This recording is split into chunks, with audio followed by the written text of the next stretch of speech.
मित्रों, मेरे प्यारे भाइयों बहनों, आपकी बार 400 पार। भाइयों बहनों, जब से भारतीय जनता पार्टी की सरकार बनी है तब से विपक्षियों का नींद उड़ गया। भाइयों बहनों, मैं आपसे पूछना चाह रहा हूँ, क्या सांसद जी जीतेंगे कि नहीं जीतेंगे? जीतेंगे कि नहीं जीतेंगे? भाइयों बहनों, संपूर्ण गारंटी है कि दिनेश लाल यादव जी जीतेंगे और आजमगढ़ का बहुत ही बेहतरीन विकास करेंगे। भाइयों बहनों, ये तो आप बड़ी अच्छी आवाज निकाल रहे हैं। बड़ी बेहतरीन बात है कि आजमगढ़ में आप हैं। अच्छा, ये बताइए, कल जिस तरीके से प्रधानमंत्री जी निरहुआ जी के लिए उन्होंने आवाज कही थी बात, लेकिन जिस तरीके से कोई और नेता का आवाज आप निकाल सकते हो तो निकाल के दिखाइए जी। जय श्री राम। भाइयों बहनों, अगर उत्तर प्रदेश में भारतीय जनता पार्टी की सरकार बनती है तो हमारी सरकार उसे सबसे सब अच्छे कार्य करने का कार्यवाहन करेगी। इसीलिए हम सबका साथ सबका विकास माननीय प्रधानमंत्री जी के नेतृत्व में हम करना चाहेंगे। इसीलिए भाइयों बहनों, हमारा तो स्वागत है। मैं इस समय आजमगढ़ में मौजूद हूं और भारतीय जनता पार्टी के कार्यालय के बाहर मौजूद हूं, क्योंकि जिस तरीके से लोकसभा का चुनाव चल रहा है, लेकिन तमाम पार्टियां अपनी तैयारियां कर रही हैं, लेकिन हमारे साथ कुछ कार्यकर्ता मौजूद हैं। उनसे जानने की कोशिश करते हैं आखिरकार उनके दिल में और उनके दिमाग में क्या चल रहा है लोकसभा के लिए। ये बताइए कि आजमगढ़ में माहौल क्या चल रहा है? देखिए, मैं आजमगढ़ रामदरस यादव आजमगढ़ अहिर हूँ और इसी माटी से पैदा हूँ और इसी माटी में मिट जाऊँगा। ये तो यहाँ लहर नहीं ललकार है। 2000 में बीजेपी की सरकार बनेगी और दिनेश लाल निरहुआ शानदार बनेंगे। लेकिन समाजवादी पार्टी के जो प्रत्याशी बनाए गए हैं धर्मेंद्र यादव, वो कह रहे हैं कि इस बार हमारी जीत होगी। अरे भाई, धर्मेंद्र भैया की जीत कब नहीं हुई है? वो तो बता रहा हूँ, अगर जीते थे, यही मुसनाक की दुआई जी आई चंद्रित को चुनाव हरा के चली गई थी, आजमगढ़ को देखने नहीं आई थी। दादा मुलायम सिंह बाबू जी चुनाव रमाकांत को हरा के चले गए, आजमगढ़ में लालटेन डेवरी लेकर के खोजा गया था, मिले नहीं। अखिलेश भैया यहीं पर चुनाव लड़े, एक तो उनके पिताजी सर्टिफिकेट लेने भी नहीं आए और अखिलेश भैया ले भी लिए किसी तरह से, तो वो मधरवे में डुबा करके चले गए और उनका काम अधूरा दिनेश लाल निरहु किया पूरा।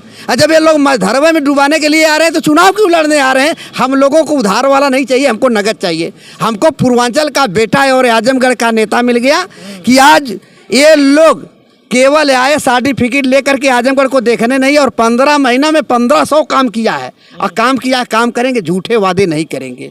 अच्छा, क्या कह रहे थे आप? बड़ा बढ़िया गाना वाना गा रहे थे, तो क्या कहेंगे आप? आपके हिसाब से क्या लगता है आजमगढ़ में कौन पार्टी आपके लिए हिसाब से काम करती है? सर देखिए, आजमगढ़ में सबसे बेहतरीन भारतीय जनता पार्टी की सरकार काम करती है। अच्छा। और उसमें दिनेश लाल यादव जी बहुत ही अच्छे आर्टिस्ट हैं प्लस नेता हैं। वो आजमगढ़ का संपूर्ण विकास किए हैं, इसीलिए हम लोग सभी लोग उनसे खुश हैं। क्या कहेंगे माननीय सांसद जी के लिए, कुछ कहना चाहेंगे? सांसद जी के लिए मान लीजिए, जैसे बहुत ही अच्छे इंसान हैं और लोगों को गरीबों की भलाई करते हैं, जिनसे सभी लोग उनसे खुश रहते हैं। और हम मोदी जी, योगी जी, कई कलाकारों का आवाज़ भी निकालते हैं। निकालिए, थोड़ा आवाज़ निकाल के दिखाइए। ठीक। मित्रों, मेरे प्यारे भाइयों बहनों, आपकी बार 400 पार। भाइयों बहनों, जब से भारतीय जनता पार्टी की सरकार बनी है तब से विपक्षियों का नींद उड़ गया। भाइयों बहनों, मैं आपसे पूछना चाह रहा हूँ, क्या सांसद जी जीतेंगे कि नहीं जीतेंगे? जीतेंगे कि नहीं जीतेंगे? भाइयों बहनों, संपूर्ण गारंटी है कि दिनेश लाल यादव जी जीतेंगे और आजमगढ़ का बहुत ही बेहतरीन विकास करेंगे। भाइयों बहनों, ये तो आप बड़ी अच्छी आवाज़ निकाल रहे हैं। बड़ी बेहतरीन बात है कि आजमगढ़ में आप हैं। अच्छा, ये बताइए, कल जिस तरीके से प्रधानमंत्री जी निरहुआ जी के लिए उन्होंने आवाज़ कही थी बात, लेकिन जिस तरीके से कोई और नेता का आवाज़ आप निकाल सकते हैं तो निकाल के दिखाइए। जी।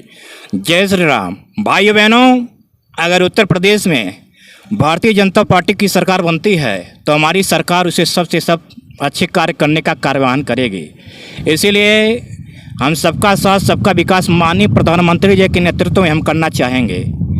इसीलिए भाइयों बहनों, हमारा अनुरोध है कि आप सभी लोग भारी से भारी मतों में सांसद दिनेश लाल यादव निरहुआ जी को चुनाव जिताने का कार्य करें। जय श्री राम।